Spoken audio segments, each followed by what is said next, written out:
Olá pessoal, aqui é o Velgas, hoje 19 de agosto de 2025. Forças especiais da Ucrânia em combates corpo a corpo com russos na região de Donetsk. E Donetsk, lógico, é a região mais quente que tem, está sempre fervendo, né? Justamente por causa de algumas cidades chaves lá como Torets, Pokrovsk, Konstantinivka e etc. Né? Tem outras também. Então é o local mais disputado porque o ditador da Rússia quer porque quer essas áreas. E também um outro assunto, Putin traído por russos na Crimeia. Vamos explorar bem esses dois tópicos para vocês vão gostar, tenho certeza disso. E quero convidar você que não é inscrito, inscreva-se no canal, ajude o canal a fortalecer o canal e principalmente porque aqui você vê a verdade. Eu conto com você para inscrever-se no canal. E os outros todos que estão assistindo o vídeo, peço, não esqueçam de dar o like. É muito importante também para o fortalecimento do canal. Compartilhem com suas redes sociais e façam seus comentários. Obrigado. Combatentes das forças especiais ucranianas se envolveram num combate corpo a corpo com combatentes também das forças russas, né? E a Ucrânia, essas forças especiais da Ucrânia, eles receberam a missão de limpar plantações. Ali também a área agricultável, tem agricultores ali, e tinha plantações, não me foi informado do que, mas tinha plantações, e eles levaram para lá 2 companhias de fuzileiros da Ucrânia. Essas companhias, elas faziam parte do 3º Regimento SOF, ali na região de Donetsk. Eles partiram para realizar a tarefa. E também esse corpo a corpo aconteceu justamente dentro das plantações, onde ocorreu isso. Os combatentes, eles entraram em corpo a corpo porque eles primeiro receberam informações da inteligência militar, que é o GUR, de que havia aproximadamente 10, talvez 15 militares russos em posições dentro das plantações, e era impossível identificá-los. Então aí essas companhias, uma das companhias avançou e ela não foi notada, né, pelos inimigos que estavam dentro das plantações. E aí a outra foi notada. E aí os russos começaram a atirar nessa que foi notada, assim que eles notaram. E aí as tropas das forças especiais, era noite, aproximadamente entre meia-noite e 1h da manhã, quer dizer, um horário difícil, inclusive, né? Eles contra-atacaram as posições e houve um combate de contato corpo a corpo, né, nessa região. E, na realidade, aí os ucranianos recuaram um pouco e esperaram, porque não dava para ver nada à noite. Aí eles esperavam mais ou menos 12 horas depois, ou seja, lá pelo meio-dia, 1h da tarde, na hora do almoço, os ucranianos atravessaram um terreno aberto e tiveram que correr para isso. Durante o dia, né, eram visíveis para os russos aproximadamente 400 metros que eram facilmente atingíveis. E os ucranianos estavam carregados, não apenas com munição, mas também com água e outro material, equipamento que que o militar tem que ter para a sua sobrevivência, uma logística rápida pessoal ali, né? E munições, né, também eles têm que levar. Aí eles avistaram um buraco. Os russos não notaram que eles tiveram à noite, acho que foram dormir de dia, os russos cansaram, houve uma troca de tiros e foram embora. As 2 companhias recuaram e voltaram de dia, porque à noite eles achavam que não iam conseguir nada. Aí eles tinham um buraco e eles ouviram vozes dentro desse buraco. As vozes eram da Rússia. E aí eles notaram que ali eram tropas de unidades de elite da Rússia também. Eles delitam elite contra elite, né? E diz que era um pessoal alto, forte, assim, tipo escolhidos a dedo, musculosos e bem armados. Aí a Ucrânia aproximou-se do buraco e ia jogar granadas dentro do buraco. Aí um deles viu os ucranianos. E aí, segundo os ucranianos relatam, ele decidiu viver. e se entregou.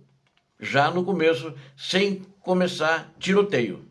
E os ucranianos não tinham jogado nada dentro do buraco porque não estavam no buraco que eles ouviram as vozes. E aí prenderam esse cara, mas os outros resistiram. E aí tiveram que eliminá-los. Foram eliminados os demais no buraco. Mas tinha um pouco mais do que esses 15 que eles falavam. Aí esse que eles prenderam, ele informou, né, eles interrogaram ele, e ele informou que entre a 100 e 150 metros dentro da plantação havia diversos buracos. Ele não sei se ele contou quantos buracos eram. E em cada buraco tinha pelo menos 2 soldados das Forças Armadas da Rússia que estavam lá dentro sentados. Né? Estavam esperando instruções. Na realidade, aquilo era para eles defender a posição ali naquela plantação, né? Numa área de agricultura na região de Donetsk. E aí os ucranianos aproximaram-se e eles já notaram a aproximação dos ucranianos, porque eles devem ter sentido que houve o tiroteio no primeiro buraco que os ucranianos chegaram, e aquele um foi preso, e aí a maioria dos russos foi eliminada, definitivamente.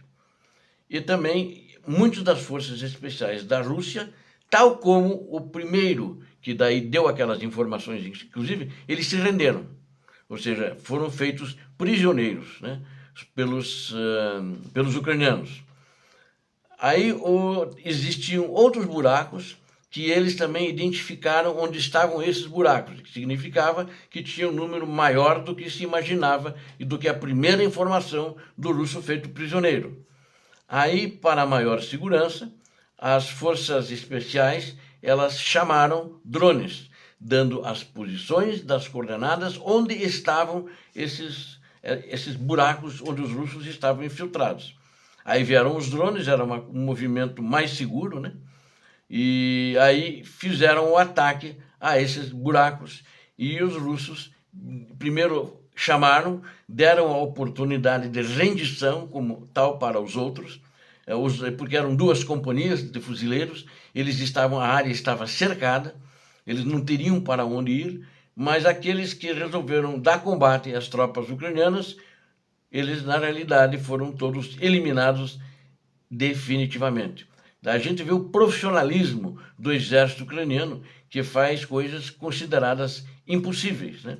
As unidades das forças de operações especiais são as primeiras a ir atrás das linhas inimigas por terra, mar e ar, e prepara com isso o terreno para a libertação. Essa plantação, na realidade, é uma plantação que era já atrás das posições da Rússia, onde eles se infiltraram e eliminaram todos os que estavam nessa posição no meio das plantações. As forças de operações especiais tiveram sempre participações muito importantes em batalhas, né? Já no começo da guerra, em Kiev, né? Quando foi uma coluna de tanques de 60 quilômetros, foi dizimada, né? E na libertação da Ilha das Serpentes, etc., a libertação de Kherson. Então, é um movimento que eles, além do Azov, que tem muita fama, mas tem outras unidades, inclusive das tropas especiais ucranianas, que também têm muita fama pela competência, e o inimigo normalmente tem medo deles, e quando sabe que são as forças especiais ucranianas e não o exército regular, eles não fazem resistência e querem se render. E acho que é a melhor opção salvar a vida, né? Salvar a vida é mais importante, principalmente dar a vida para um maldito que faz uma guerra maldita, provocando muitos crimes de guerra.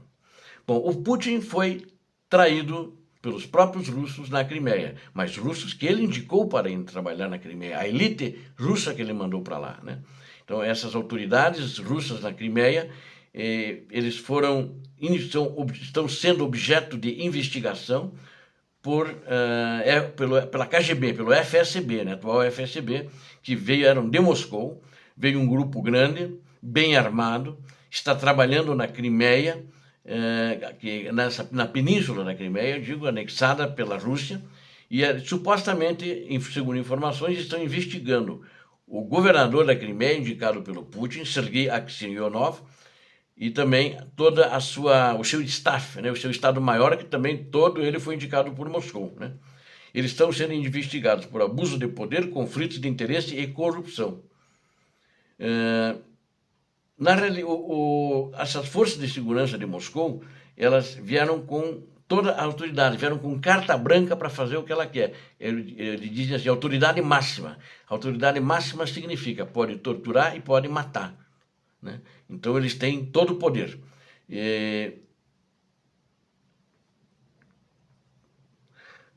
O que eles estão fazendo? Eles descobriram que o pequeno mundo tranquilo dos funcionários da Rússia na Crimeia, sob a proteção do Aksionov, que é o governador, eles estão fazendo riquezas na Crimeia e não estão administrando como se deveria administrar. Ou seja, estão roubando do governo da Rússia. E também eles estão prestando muita atenção, principalmente na localidade de Yepatória, onde eles esperam grandes problemas para a liderança local, também sob o comando do governador, por causa de acordo com os relatórios, o trabalho desse grupo que desembarcou na Crimeia foi uma completa surpresa, inclusive, para os altos funcionários do poder russo estabelecidos já na Península da Crimeia, que eles estavam enriquecendo por causa de construções, de novas construções, de construtoras que vinham de Moscou e de São Petersburgo, onde eles ganhavam propinas para autorizar essas construções. Na realidade, segundo outras informações, faltou dinheiro no Kremlin. E o que o Putin está fazendo? Está confiscando as propriedades dos russos mais abastados que estão na Crimeia, não importa se são funcionários públicos ou não, ele está tirando tudo deles, está acusando-os de corrupção, como fez com generais e outros políticos em outras empresas, e ele tira todos os bens, não deixa nada mal para a pessoa, nada com a pessoa, e rouba tudo deles, né? Diz-se, ladrão que rouba ladrão. No meu tempo de adolescência, diziam, ladrão que rouba ladrão tem 100 anos de prisão, mas aí acho que aí ninguém tem 100 anos de perdão, tem 100 anos de perdão, acho que aí ninguém tem perdão não, vai ter aí 100 anos de prisão mesmo. Então essa é a situação que está acontecendo hoje, e agora as informações que correm, boatos, que eles estão na realidade procurando dinheiro, procurando fundos para justamente ajudar a combalida economia russa e principalmente a economia de guerra, que está precisando de muito dinheiro e está arrecadando menos do que se gasta mensalmente na Crimeia. Então, está existindo uma divisão e os próprios russos que apoiam, que apoiavam, que lutaram nessa guerra por Putin, agora estão sendo comidos por ele também. Ou seja, ali essa guerra é uma guerra maldita e cruel. Obrigado a vocês que assistiram este vídeo, conto com vocês, inscrevam-se no canal, deem um like, compartilhem com suas redes sociais e façam os seus comentários. Conto com vocês, inscrevam-se, aqui vocês viram a verdade. E não esqueçam também, dá um like, dá um joinha. Deus abençoe a todos vocês, Deus abençoe a Ucrânia, Deus abençoe o Brasil. Paz e bem, paz para toda a humanidade.